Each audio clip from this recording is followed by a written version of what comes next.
بسم اللہ الرحمن الرحیم۔ السلام علیکم۔ ابتدا رب العزت کے نام سے جس نے جان دی جہان دیا، اور درود و سلام محمد والے محمد پر۔ آئیے ان کے ساتھ ناصر نقوی حاضر خدمت ہے۔ ناظرین، 4 سالہ جلا وطنی کے بعد نواز شریف کا پاور شو، سیاسی ون ڈے میچ کامیاب رہا کہ نہیں؟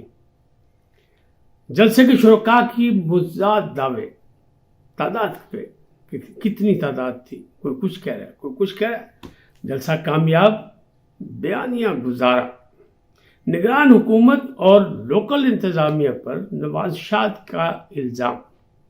ان تمام باتوں میں بات کروں گا۔ جلسہ آپ کے سامنے ہے، بہت سی چیزیں آپ سن چکے ہیں، دیکھ چکے ہیں، لیکن میں آپ کو باقاعدہ نواز شریف جب چلے ہیں سعودی عرب سے، جب سے لے کے اب تک کی رودات بھی سنانے کی کوشش کروں گا مختصر سے وقت میں، اور ان تمام عنوانات کے مطابق بھی بات چیت کروں گا کہ جلسہ کیسا رہا، بیانیہ کیسا رہا، لوگوں کی کیا امیدیں تھی، اس پہ پورے اترے نہیں اترے، کیا ہوا۔ لیکن پہلے آپ سے گزارش، آئیے ان کو سبسکرائب کریں، لائک کریں، گھنٹی کا بٹن دبانا نہ بھولیں، اور اپنی قیمتی رائے کا اظہار اپنی شخصیت کے مطابق کریں۔ جی ناظرین، جلسہ پاور شو کامیاب ناکام، تو اس کی رائے تو ایک ہی ہے کہ پاور شو نواز شریف کا کامیاب رہا۔ 4 سالہ خود ساختہ جلا وطنی کے بعد واپس آئے، لیکن مسلم لیگ نون، مریم نواز جو چیف کوارڈینیٹر تھی ان کی، وہ اور چاچو سابق وزیر اعظم یعنی شہباز شریف، ان سب نے مل کے جو کوشش کی، پورے پاکستان سے لوگ آئے، یعنی مجمع صرف لاہور کا نہیں تھا، لاہوریوں سے زیادہ تعداد باہر کی تھی، لیکن لاہور چونکہ مسلم لیگ نون کا قلعہ کہا جاتا تھا، تو اس سے امیدیں بڑی وابستہ تھیں کہ جلسہ کامیاب ہوگا کہ نہیں ہوگا۔ رائے سیدھی سی ہے کہ جلسہ کامیاب رہا، پاور شو اچھا تھا، تعداد مناسب بلکہ بہت اچھی تھی، لیکن دعوے متضاد ہیں۔ کتنے لوگ تھے؟ کچھ کہہ رہے ہیں کہ جناب 1 لاکھ سے بھی کم تھے، 75,000 60,000، لیکن کچھ لوگ کہہ رہے ہیں 1 لاکھ سے زیادہ تھے۔ اور سیاسی جلسوں میں اگر 1 لاکھ سے زیادہ لوگ ہوں تو پھر آرام سے دعویٰ ہو جاتا ہے 5 لاکھ 10 لاکھ، تو جب تک آپ تک خبریں پہنچیں گی تو مسلم لیگ نون کی جانب سے یہ دعویٰ کیا جا سکتا ہے۔ بہرحال کوئٹہ سے بھی لوگ آئے، گلگت بلتستان سے بھی آئے، KPK سے بھی آئے، سب جگہ سے آئے، مختلف تمام شہروں سے، اور پنجاب کے شہروں سے بھی آئے، تو لوگ تھے، گہما گہمی، لاہور میں ایک بڑی سیاسی گہما گہمی تھی۔ اس مایوسی کے عالم میں جب معاشی بحران بھی تھا، سیاسی بحران بھی تھا، آئینی بحران بھی تھا، وہاں نواز شریف کا ایک کامیاب جلسہ، فی الحال تو انہوں نے اپنا ون ڈے میچ جیت لیا، یہ جیتو قرار پائے، لیکن مخالف الزام لگاتا ہے کہ جناب میچ کیا جیتا، امپائر سے مل کے کھیلتے ہیں نواز شریف صاحب، اسٹیبلشمنٹ ساتھ ہے، لوکل انتظامیہ ساتھ تھی، ایئرپورٹ پہ جا کے کمشنر نے ان کا استقبال کیا، پولیس افسران گئے، ان کو سلوٹ مارا، تو جناب مل کے کھیلا گیا، امپائر ان کے اپنے تھے۔ لیکن بہرحال اس تعداد کا اکٹھا ہونا میٹرو پارک میں، یعنی مینار قرارداد پاکستان کی جو ایک یادگار جگہ ہے، وہاں تو کہنے والے کہہ رہے ہیں کہ ٹھیک ہے، عمران خان کے جلسے سے اس کا موازنہ نہیں ہو سکتا، لیکن مایوس کن حالات میں جہاں 16 ماہ کی حکومت چاچو کی تھی، شہباز شریف کی، اور جہاں یہ کہا جا رہا تھا کہ نواز شریف فیملی میں بھی، یعنی خاندان شریفیہ میں بھی متضاد باتیں ہیں اور لڑائیاں ہیں اور جھگڑے ہیں، اور شیخ رشید صاحب کا دعویٰ تھا کہ اب نون میں سے شین اور شین میں سے میم نکلے گی، یعنی شہباز شریف و مریم نواز الگ الگ ہوں گے، تو وہ سارا تاثر ختم ہو گیا ایک کامیاب جلسے سے۔ اور نواز شریف جب جلسے میں پہنچے تو انہوں نے ایک جانب شہباز شریف کا ہاتھ پکڑا، دوسری جانب مریم نواز کا، اور دونوں کے ہاتھ اٹھا کر دکھائے لوگوں کو۔ بتانے کا مطلب یہ تھا کہ ہم ایک تھے، ایک ہیں اور ایک رہیں گے۔ بلکہ تھوڑی دیر بعد انہوں نے حمزہ شہباز کو بھی بلا کے ان کا بھی ہاتھ بلند کیا کہ دیکھو اسی سارے اکٹھے ہیں، دائیں بائیں نہ جانا۔ پھر انہوں نے ایک داستان شروع کی، اور جو داستان انہوں نے سنائی آپ نے سن لی ہوگی، لیکن اس میں جو نتیجہ نکلا وہ وہی تھا، مجھے کیوں نکالا، میں نے یہ کیا، میں نے وہ کیا، میں نے یہ کارنامہ کیا، میں نے موٹر ویز بنائے، میں نے ایٹمی طاقت بنایا پاکستان کو، میں نے لوڈ شیڈنگ ختم کی۔ پھر مجھے نکال دیا. کیوں نکالا گیا؟ کن لوگوں نے نکالا؟ لیکن اچھی بات جو تھی وہ یہ تھی کہ انہوں نے کہا میں انتقام لینے نہیں آیا، میں مملکت کی خدمت کرنے آیا ہوں. اگر مجھے موقع ملا تو میں پھر اس پاکستان کو جنت نظیر بناؤں گا، لوڈ شیڈنگ کا خاتمہ کروں گا، معاشی صورتحال بہتر کروں گا، پٹرول، ڈالر اور جو یہ مہنگائی کے معاملات ہیں اس کو بھی کنٹرول کرنے کی کوشش کروں گا. اچھا، جو ان سے امیدیں تھیں نا، جو میں نے کہا نا بیانیہ جو تھا وہ گزارا تھا، تو اس کا مقصد کیا تھا؟ اس کا مقصد تھا عام لوگوں کا خیال یہی تھا کہ نواز شریف نہ بکنے والا، نہ جھکنے والا، نہ مصلحت پسند. لیکن جناب میرا ایک ویلاگ ہمیشہ یاد رکھیں کہ میں نے ہمیشہ کہا کہ ملک میں، دنیا میں، جہاں بھی یہ جمہوریت ہے یا جہاں بھی حکومتیں بنتی ہیں وہاں اسٹیبلشمنٹ کا ہاتھ ہوتا ہے، چاہے وہ امریکہ بہادر ہو، چاہے وہ بھارتی ہو، چاہے وہ پاکستان. تو اسٹیبلشمنٹ کا ہاتھ ہوتا ہے. لہذا میں نے چند دن پہلے ایک ولاگ کہا تھا کہ جناب جدہ میں پیغام پہنچ گیا. پہلے میں نے کہا کہ لندن پیغام پہنچ گیا راول پنڈی کا، پھر جدہ میں کہا پیغام پہنچ گیا. آج کی تقریر نے یہ ثابت کر دیا کہ ان کو پیغام پہنچ گیا اور وہ اپنے جارحانہ بیانیے سے پیچھے ہٹ گئے. بلکہ آج انہوں نے ذکر کیا کہ مجھے پوچھتے بیانیہ کیا ہے؟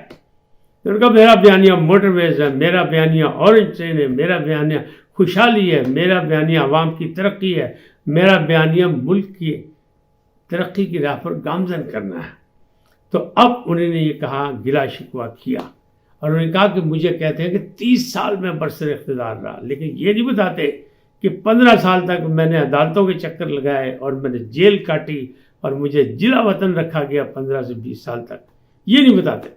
وہ کہتے ہیں کہ یہ سارا وقت مجھے مل جاتا ہے اقتدار میں تو میں ملک کو ترقی کی راہ پر گامزن کر دیتا، لیکن سازش کے تحت مجھے نکالا گیا اور میرے ساتھ. اب دوسرا طبقہ یہ کہتا ہے کہ دیکھیں اسٹیبلشمنٹ سے مل کے آئے ہیں تو منٹوں میں ان کی جناب درخواست منظور ہے، منٹوں میں بینچ بنا اور منٹوں میں فیصلے ہوئے. تو لوگ بھول جاتے ہیں کہ جب ان کو سزا ملی تھی جب بھی ایسے ہوا تھا کہ پاناما سے اقامہ نکالا اور اقامہ سے کہا کہ تنخواہ کیوں نہیں لی بیٹے سے، لہٰذا ان کو باہر نکال دیا.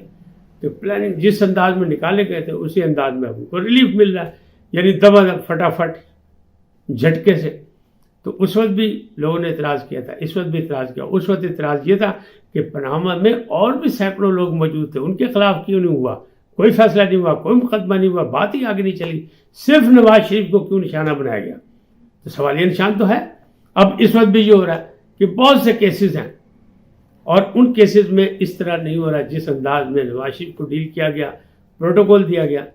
اور پھر اس کے بعد اسلام آباد کیوں گئے، لاہور کیوں نہیں آئے؟ تو سیدھی سی بات تھی کہ وکالت ناموں پہ دستخط کر رہے تھے، وی آئی پی روم میں بیٹھے، وہاں پہ وکالت ناموں پہ دستخط کیے، درخواستوں پہ دستخط کیے، کیونکہ ابھی وہ سزا یافتہ مجرم ہے اور ان کو 24 اکتوبر تک ریلیف دیا گیا، حفاظتی ضمانت دی گئی ہے، لہٰذا ان کا حق ہے تو انہوں نے حق استعمال کیا. لیکن جو کچھ ان کو ریلیف کیا اس پر لوگ اعتراض کر رہے ہیں. یہ بھول گئے کہ عمران خان کو انہی عدالتوں نے، یعنی اسٹیبلشمنٹ اور عدالتیں ہمیشہ کوئی بھی بحران ہو اس میں برابر کی شریک ہوتی ہے. عمران خان کو جب ریلیف دیا جا رہا تھا تو ان کو تو ان مقدمات میں بھی ضمانتیں لے لی گئی تھی، ریلیف دے دیا گیا تھا جو مقدمات بنے نہیں تھے. انہوں نے کہا آئندہ بھی اگر کسی سوچا کوئی مقدمہ پنجاب کا ہو، وفاق کا ہو، کوئی بھی اس میں کی ضمانت یعنی پہلے سے ہی ضمانت کہ کسی جگہ کوئی گرفتار نہ کرے. تو جہاں اس قسم کے فیصلے ہو رہے ہو وہاں اس قسم کا موجودہ حالات کی جو ریلیف ہے اس پر کیا، اس کے مقابلے میں تو بہت زیادہ تھا. یہاں تو کسی نے نہیں کہا good to see you, best of luck, کسی نے نہیں کہا. اب آئے ہیں وہ ایک سیاسی موو لے کے آئے ہیں، سیاسی طریقہ ہے. مسلم لیگ جو دبی ہوئی تھی سیاسی معاملات میں کیونکہ سیاسی بحران بھی ملک میں ہے، اب وہ زندہ ہو گئی ہے مسلم لیگ نون. اور وہ اب اگلا میچ جو ہے کہ ٹیسٹ میچ جو کھیلنا ہے نواز شریف میں وہ کس انداز میں کھیلتے ہیں، آنے والے وقت میں ان کے لیے کون کون سی رکاوٹیں ہوں گی اور کہاں کہاں ان کو ریلیف ملے گا نہیں. لیکن بظاہر یہ لگ رہا ہے جو صحافی ان کے ساتھ آئے، یعنی لندن سے جو جدہ پہنچے ان کا بھی یہی بیان ہے کہ جناب ان کو ہیڈ آف اسٹیٹ کا پروٹوکول دیا گیا جدہ میں. اور جو پھر جدہ سے وہاں پہنچے دبئی وہ تو الگ گئے تھے کیونکہ انہیں فارغ کر دیا تھا کہ آپ جائیں. انہیں مختلف میٹنگیں کی مختلف سرمایہ داروں سے، مختلف کمپنیوں سے کہ پاکستان کے معاشی صورتحال کو بہتری کے لیے کیا کچھ کرنا ہے. لہٰذا انہیں نہیں سمجھا کہ ان کے سیاسی ساتھی ہوں یا دوسرے لوگ جو ہوں یعنی صحافی وغیرہ وہ ساتھ ہوں تو ان کو انہوں نے دبئی بھیج دیا تھا. اب جو لوگ دبئی سے آئے ہیں وہ بتا رہے ہیں کہ دبئی میں ہیڈ آف اسٹیٹ کا پروٹوکول ان کو دیا گیا اور بہت زیادہ خاطر مدارت ان کی گئی، بڑی آؤ بھگت ہوئی ان کی. حالانکہ وہاں بھی کچھ سوشل میڈیا پہ فلم چل رہی ہے کہ دبئی میں کچھ لوگوں نے نعرے بازی کی، لیکن وہ پاکستانی تھے. اب وہ وہی تھے جو عمران خان سے متاثر تھے، وہ ان کو کچھ کہہ رہے تھے. لیکن بہرحال اجتماعی طور پر حکومتی سطح پر ان کو پروٹوکول اتنا دیا گیا کہ اسلام آباد ایئرپورٹ پہ اس انداز میں ان کو نہیں پروٹوکول ملا، نہ ہی لاہور میں ان کو وہ پروٹوکول ملا. بہرحال آنے والا وقت نواز شریف کے لیے بھی کسی امتحان سے کم نہیں ہوگا، کیونکہ سیاسی موو آگے چلا نہیں. الیکشن کی بات انہیں دبئی سے اٹھتے ہوئے کہہ دی تھی کہ جناب یہ الیکشن کمیشن کا معاملہ اور ہم اس کی ہر بات مانیں گے، لیکن پاکستان کو معاشی بحران سے نکالنا ہے. یہی سپہ سالار کا ایجنڈا ہے، یہی نواز شریف کا ایجنڈا ہے، اور اسی کی انہیں دعوت دی کہ تمام سیاسی پارٹیاں مل کے کریں. کیونکہ جو برا وقت ہم نے دیکھا وہ دکھ ہے، لیکن ہم اپنے دکھ بھول گئے. سوچیں کہ باپ کے سامنے بیٹی گرفتار ہوئی، بیٹی کے سامنے ماں گرفتار ہوئی، میرے والد کی انتقال ہوا، میری والدہ کا انتقال ہوا، میں ان کو قبر میں نہیں اتار سکا جو میری ایک ذمہ داری تھی. پھر جس انداز میں میں شریک ہوا اپنی اہلیہ کے جنازے میں، وہ بھی سب کے سامنے ہے کہ مجھے اس سے ٹیلی فون پہ بات نہیں کرنے دی گئی، اور میری جیل جتنی چھوٹی تھی اس کے مقابلے میں. اور پھر دوسری بات انہوں نے کیا کی، انہوں نے پوری تقریر میں ایک دفعہ عمران کا نام چھوٹا سا لیا اور لینے کے بعد پھر چھوڑ دیا. کہ نہیں میں کوئی نام نہیں لوں گا، یعنی کسی کا کوئی نام نہیں لیا انہوں نے، صرف ایک دفعہ نام لیا. جبکہ عمران خان صاحب تو تنقید کا نشانہ ہی یہاں سے شروع کرتے تھے، اوہ نواز شریف نہیں چھوڑوں گا، تمہارے اے سی اتروا دوں گا، تمہارے پنکھے اتروا. اللہ معافی، یہ مکافات عمل اس وقت وہ جیل میں ہیں اور یہ آ چکے ہیں اور ان کا والہانہ استقبال ہو رہا ہے. اور جب یہ جاتی عمرہ پہنچے تو وہاں بھی پھول نچھاور کیے گئے، آتش بازی کا مظاہرہ بھی کیا گیا، سب کچھ ہوا. لیکن جو جلسہ تھا وہ پہلے مصائب سے شروع ہوا، پھر انہوں نے اپنے فضائل بیان کیے، اور آخر میں علامہ نواز شریف نے دعائے خیر بھی کرائی. تو یہ ایک انداز تھا، یعنی یہ وہی ہے جو قاسم سوری نے کان میں کہا تھا نا عمران خان کے، اسلامی ٹچ. میرا خیال ہے وہی ان کو بھی بتایا گیا تھا کہ اسلامی ٹچ.